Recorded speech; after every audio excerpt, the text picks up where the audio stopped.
Muito boa tarde, vamos dar início a mais uma edição do Política com Sentido. Uma vez mais vamos estar em contacto com Hugo Oliveira através de Zoom. De qualquer maneira, boa tarde, Hugo. Hoje vamos falar sobre o debate sobre o Estado da Nação, a organização de autárquicas, a evolução da pandemia e depois, ainda que numa breve nota de rodapé, sobre a morte de Otelo Saraiva de Carvalho. Boa tarde, Hugo. Olá, Emília. Olá, Emília, como está? Vamos começar Boa então. tarde também a todas as pessoas que nos acompanham. Vamos sim, Emília. Obrigada. Vamos começar então sobre o debate que aconteceu na semana passada na Assembleia da República sobre o Estado da Nação. Como é que viu este debate, Hugo? Certamente Olha, viu Emília, lá, ao vivo, não é?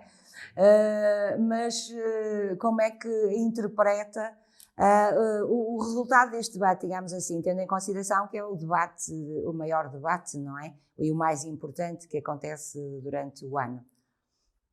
sim, este é o debate mais importante de cada sessão legislativa, é o Estado da Nação.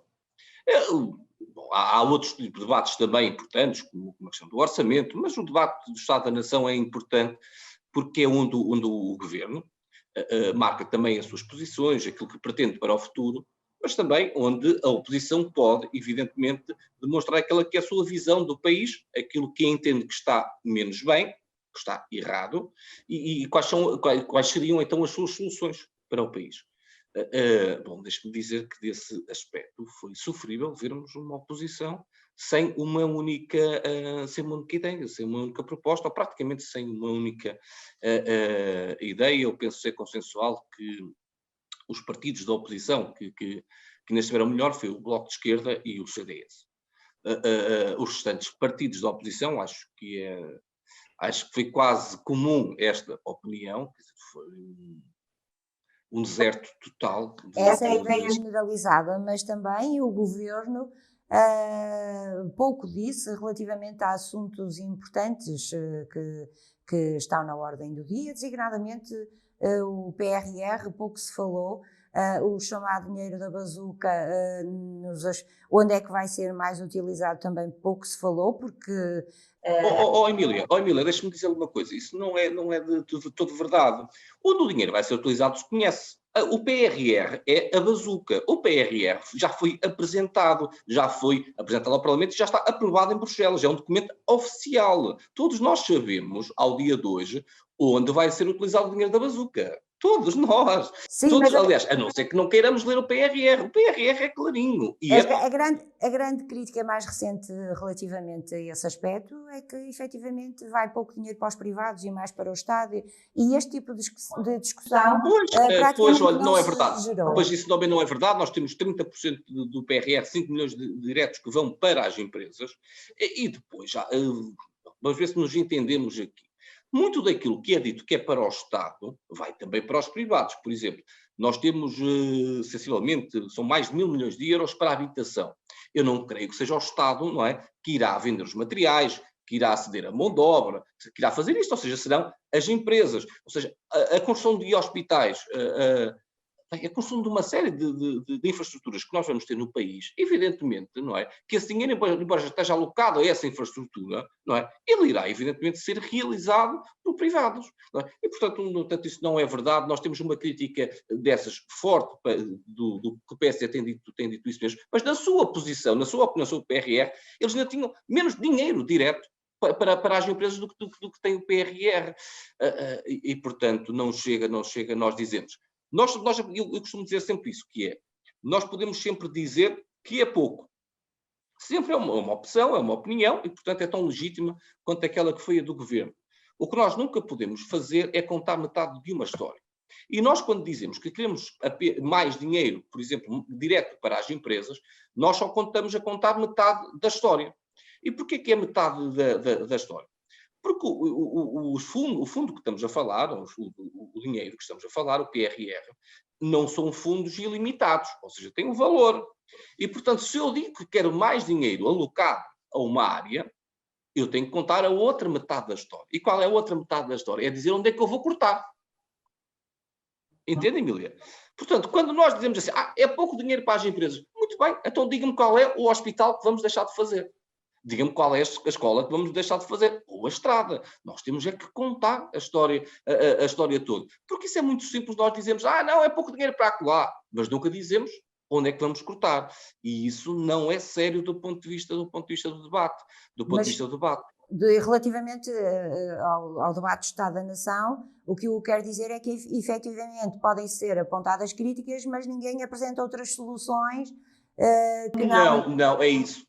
Ou seja, e mesmo as críticas, quer que lhe diga, também foram muito poucas, foram muito baseadas em casos, em casinhos, em pedidos de demissões de membros do governo, que embora seja legítimo, não parece que seja o debate da nação, quer dizer, tem muito mais... Casos e casinhos foi a expressão utilizada pelo seu primeiro-ministro. Efetivamente, também considera que este debate debruçou-se sobre os casos e casinhos? Ainda infelizmente não foi este debate. Infelizmente têm sido os últimos debates e os últimos tempos deste país e por parte da oposição, que na ausência de ideias, não é, vai-se agarrando a casos e a casinhos. Infelizmente.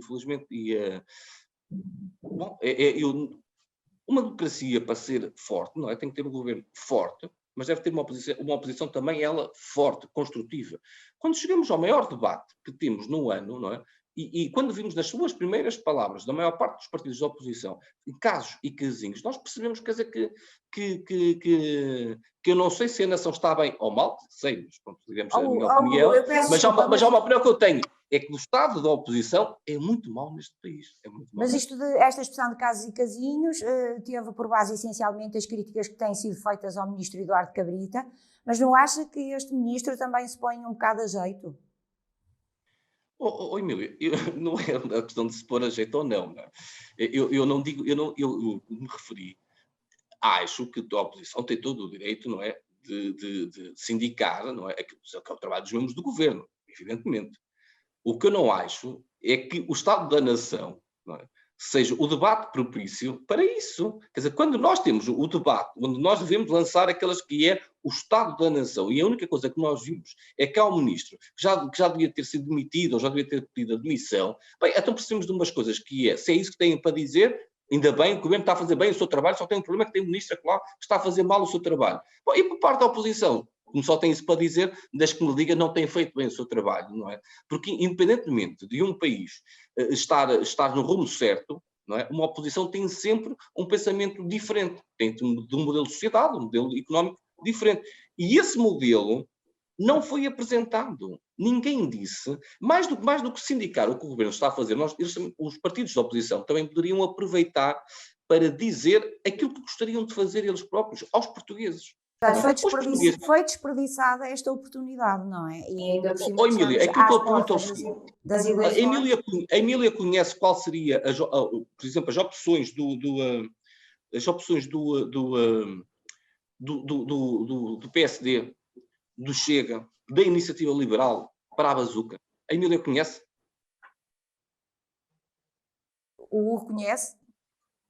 Eu não conheço, mas a Emília conhece. Mas você acha que os portugueses não gostariam de conhecer, ou principalmente até do PSD, não é? Que é o maior partido da oposição, ou um partido do governo. Um partido do governo que quando está na oposição não chega a dizer que não concorda com aquilo que o governo está a fazer. Tem que dizer aos portugueses o que é que faria. O que é que faria? Caso contrário, pode fazer a crítica, mas não me parece que vai ganhar a confiança dos portugueses. Porque não nos chega a apenas criticar para sermos credíveis.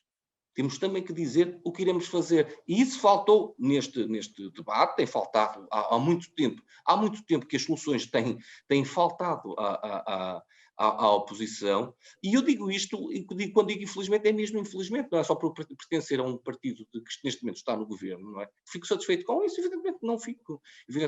Fico sempre muito mais o que me trouxe para a política, não é? Não é poder estar no governo porque a oposição é fraca. Não é? O que me trouxe para a política foi poder melhorar o nosso país. E isso só se faz com um governo forte e com uma oposição forte.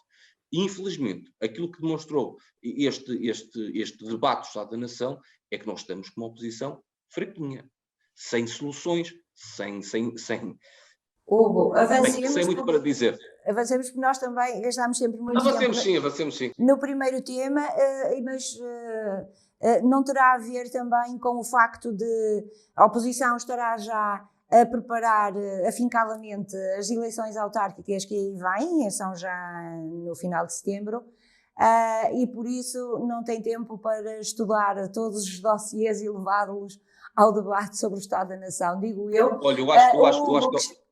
O Hugo, que também pertence à Comissão Política, julgo eu, que de Aveiro, estou correta? Estou? Sim. E que tem uma atividade política muito intensa. Como é que estão a ser organizadas as autárquicas no Partido Socialista?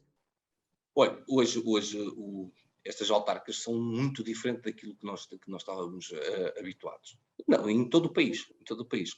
A Emília tem reparado que há muitas candidaturas ainda sem outdoors, quando em outros atos eleitorais desta natureza, a partir de janeiro, de fevereiro, nós começávamos a ver outdoors, as candidaturas na rua, nos mercados, nos sítios onde existiam pessoas, com grandes aglomerados de pessoas, e hoje nós estamos todos um bocado a aprender, devido ao momento que vivemos, à pandemia, o que é que iremos fazer. E, portanto, há aqui esta campanha está a ser um bocado estranha, um bocado de aprendizagem para todos nós. Aliás, há semelhança do que aconteceu para as legislativas, não é? Que também teve... Exatamente. Para as legislativas não, já não tivemos isto. Estou a dizer para as presidenciais. Para as presidenciais, peço desculpa, sim, para as presidenciais. Também não houve praticamente... Exatamente, e mesmo assim, só que as presidenciais, mesmo assim, quer dizer, não tinham a dimensão, não é, de candidaturas autárquicas, quer dizer, não temos a candidatura às freguesias, à Assembleia Municipal, à Câmara Municipal, quer dizer, onde envolvem centenas e centenas de pessoas por cada... E muitos dos nossos conselhos, até milhares de pessoas. E isso não está a acontecer. Nós falamos das eleições mais participadas no nosso país, onde as pessoas gostam, não só na questão do voto, mas também na questão da participação direta. Bom, e eu espero que isso continue, apesar da pandemia, que as pessoas não... que as pessoas tenham pelo menos a capacidade, nestes cerca de 2 meses que faltam, de ouvir os vários projetos, as várias candidaturas. Não vai haver ações de rua? É isso que eu digo, mas quer dizer, com muitas limitações. Mas o Sr. Primeiro-Ministro disse que em setembro vai haver uma libertação total da sociedade. Não sei se ainda chegará a tempo de permitir... Pois, eu não sei se isso chegará a tempo. Eu acho que aquilo que a pandemia nos tem demonstrado é que temos de ter alguma humildade naquilo que vamos referindo, não é? E eu não, pronto, ele também será setembro, se é início, será o fim, no início de outubro, não é uma vontade, é apenas uma vontade, não é? Nós não podemos dizer, não, chega ali a 20 de setembro e vamos ficar todos livres.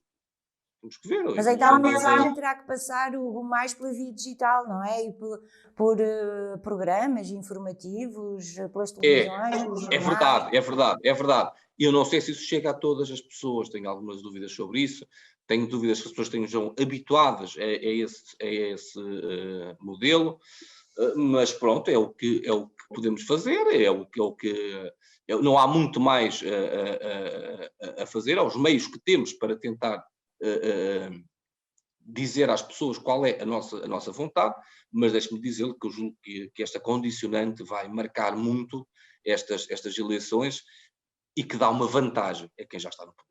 E quais são as expectativas do Partido Socialista aqui para o Norte? Olha, o Partido Socialista, tanto para o Norte, ou no país, é o partido com mais câmaras. Ou seja, que governa mais câmaras de sempre, não é?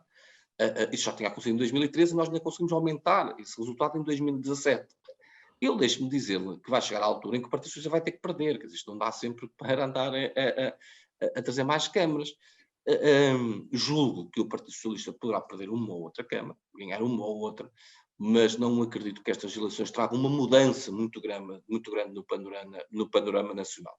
Ou seja, este não será o pântano de 2001, não me parece que seja, né? Muito longe disso.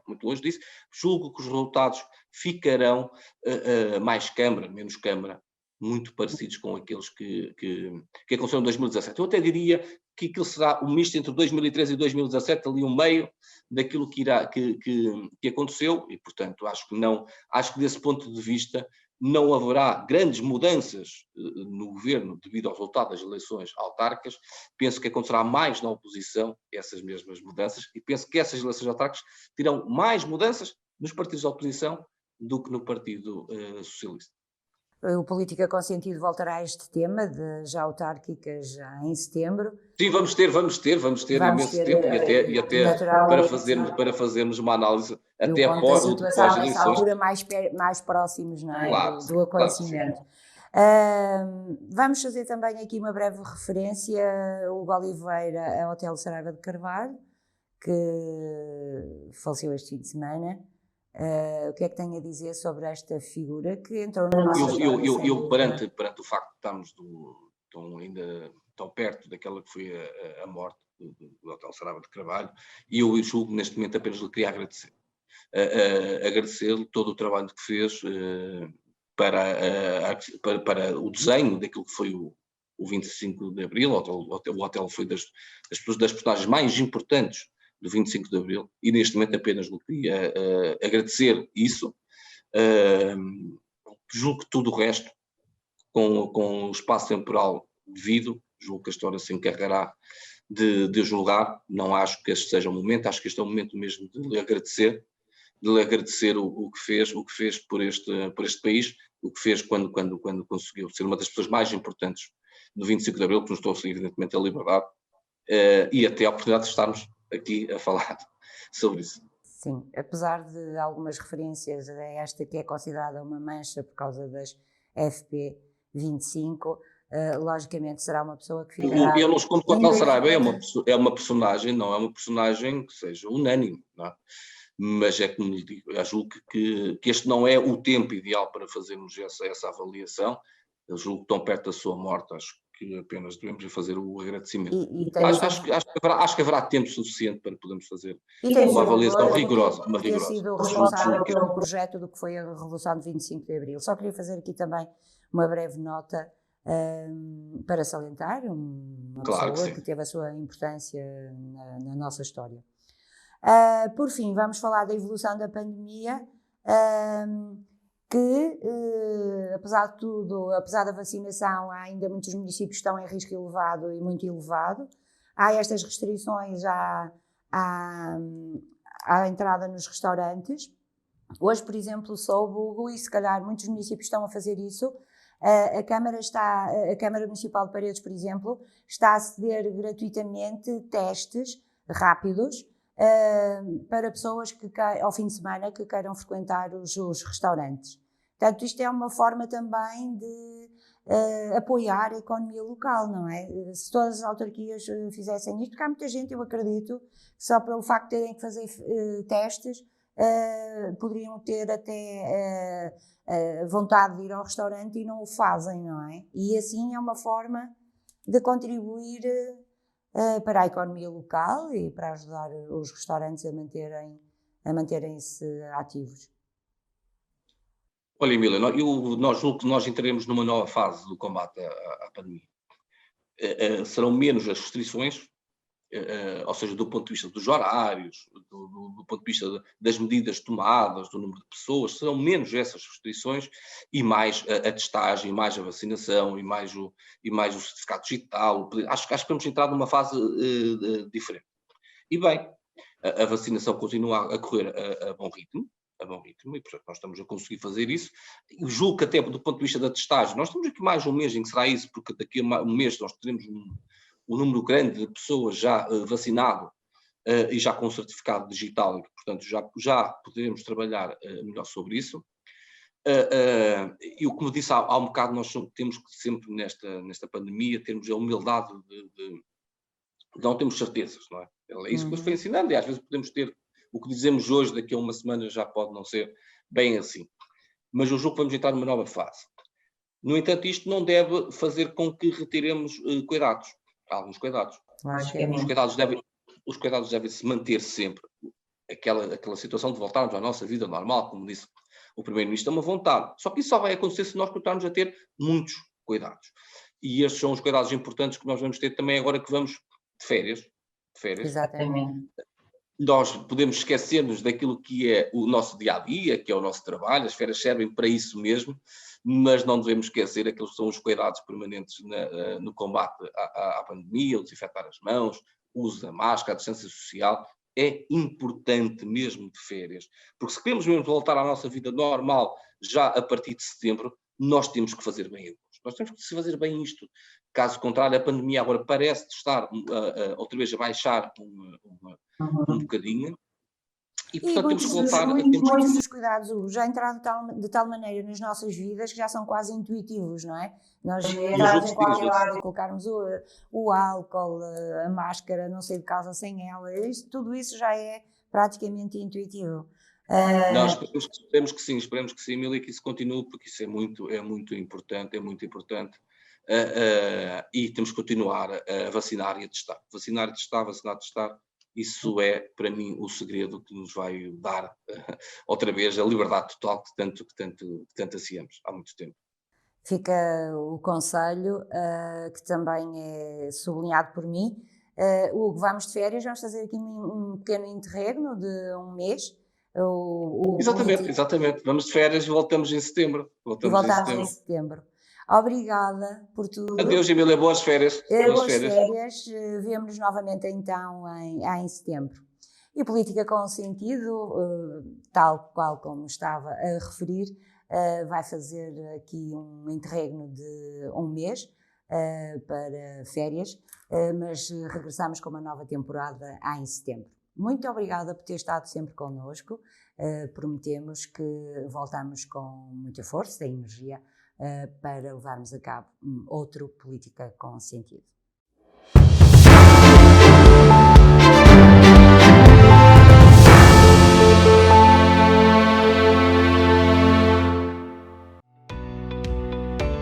Novum Canal. Sempre Novum, sempre seu.